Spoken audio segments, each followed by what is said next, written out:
Akhilesh Yadav immature और non serious हैं? जी हाँ, ये सवाल राजनीतिक हलकों में तैर रहा है। नमस्कार, द पेन डाउन में आपका स्वागत है। मैं हूं पीयूष त्रिपाठी। ये सवाल अखिलेश के विरोधी उठा रहे हैं। उनका कहना है कि अखिलेश यादव से ज़्यादा अपरिपक्व और नॉन सीरियस लीडर शायद दूसरा कोई नहीं है और अखिलेश यादव की निजी उपलब्धि शून्य है। इस तरह की बातें आखिर क्यों उठ रही हैं, आइए देखते हैं इस रिपोर्ट में। अखिलेश यादव के बारे में कहा जाने लगा है कि अगर उनके पिता मुलायम सिंह यादव ने उनको 2012 में मुख्यमंत्री की कुर्सी पर ना बिठाया होता तो वो आज तक विधायक या सांसद से आगे कुछ ना होते। और तो और अगर पार्टी के आंतरिक लोकतंत्र की धज्जियां उड़ाकर वो राष्ट्रीय अध्यक्ष की कुर्सी ना कब्जियाते तो आज वो राष्ट्रीय अध्यक्ष भी ना होते। और ये बातें यूं ही नहीं की जा रही हैं। अखिलेश के राजनीतिक जीवन को ध्यान से देखने पर कुछ ऐसा ही महसूस होता है। सबसे पहले बात 2014 लोकसभा चुनाव की। सवाल है कि क्या 2014 लोकसभा चुनाव के समय अखिलेश सत्ता के नशे में थे? ये सवाल इसलिए क्योंकि उस समय वो उत्तर प्रदेश के मुख्यमंत्री थे। उसके बावजूद बीजेपी ने यूपी में लोकसभा की 71 सीटें जीतकर चुनाव में शानदार जीत दर्ज की थी। वहीं समाजवादी पार्टी महज 5 सीटों पर ही सिमट गई। उसके बाद आया 2017 का यूपी विधानसभा चुनाव। इस चुनाव में भी कांग्रेस को 100 सीटें देकर अखिलेश ने शायद बहुत बड़ी गलती की और वो सत्ता भी गंवा बैठे। गलतियों का सिलसिला यहीं नहीं रुका। 2019 के लोकसभा चुनाव में बसपा के साथ जाने की गलती और 2022 में अति आत्मविश्वास, जिसका नतीजा सबके सामने है। कहा जाता है कि 2012 के विधानसभा चुनाव के पहले अखिलेश ने बहुत मेहनत की थी, जिस कारण सपा की यूपी की सत्ता में वापसी हुई। लेकिन उस समय मुलायम सिंह यादव सहित समाजवादी पार्टी की सीनियर लीडरशिप एक्टिव थी और एक साथ भी। उसके बाद से आज तक अखिलेश यादव अपने दम पर सपा को कहीं नहीं जिता पाए। और अब जब 2024 की लड़ाई सिर पर है तो ऐसा लग रहा है कि जैसे सपा सुप्रीमो सरेंडर कर चुके हैं। 19 अप्रैल को पहले चरण की वोटिंग है, लेकिन अखिलेश फील्ड में कहीं दिख नहीं रहे।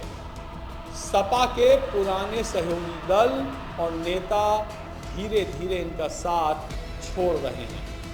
चंद्रशेखर, जयंत चौधरी, पल्लवी पटेल, केशव देव मौर्य, ओम प्रकाश राजभर जैसे नेता अब अखिलेश के साथ नहीं हैं।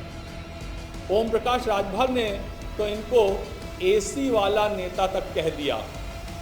मतलब आप समझ सकते हैं। इन्हीं के विधायकों मनोज पांडे, राकेश प्रताप सिंह, राकेश पांडे, विनोद चतुर्वेदी, पूजा पाल और अभय सिंह ने राज्यसभा चुनाव में क्रॉस वोटिंग की। लेकिन बतौर पार्टी अध्यक्ष अखिलेश ने कोई कार्रवाई नहीं की। अब अखिलेश की मर्जी के बिना नामांकन के पर्चे खरीदे जा रहे हैं, लेकिन अखिलेश कुछ नहीं कर पा रहे। कानपुर में अपने विधायक इरफान सोलंकी के साथ हो रहे अन्याय पर अखिलेश चुप हैं। एक दिन भी सड़क पर नहीं उतरे। हाल ही में गाजीपुर में अपने अधिकृत प्रत्याशी अफजाल अंसारी के भाई मुख्तार अंसारी के निधन पर अखिलेश गाजीपुर जाने की हिम्मत नहीं जुटा पाए और फैसले ऐसे ऐसे ले रहे हैं कि दिमाग चकरा जाए। मसलन टिकट आवंटन पर भी अखिलेश यादव काफ़ी कंफ्यूज्ड दिख रहे हैं। सबसे पहले बदायूं से चचेरे भाई धर्मेंद्र यादव को टिकट देने की घोषणा की और फिर धर्मेंद्र का टिकट काट कर चाचा शिवपाल को प्रत्याशी बनाया। उसके बाद शिवपाल ने इच्छा जताई कि इस सीट से मैं नहीं, मेरे बेटे आदित्य यादव चुनाव लड़ें तो अच्छा है। तो अब आदित्य यादव को चुनाव लड़ाना लगभग तय हो गया है। मुरादाबाद सांसद एसटी हसन के साथ जो हुआ वो हर किसी ने देखा। मुरादाबाद में सबसे पहले सिटिंग एमपी एसटी हसन को टिकट दिया गया, फिर अखिलेश और आजम की जेल में मुलाकात हुई तो रुचि वीरा का नाम आ गया।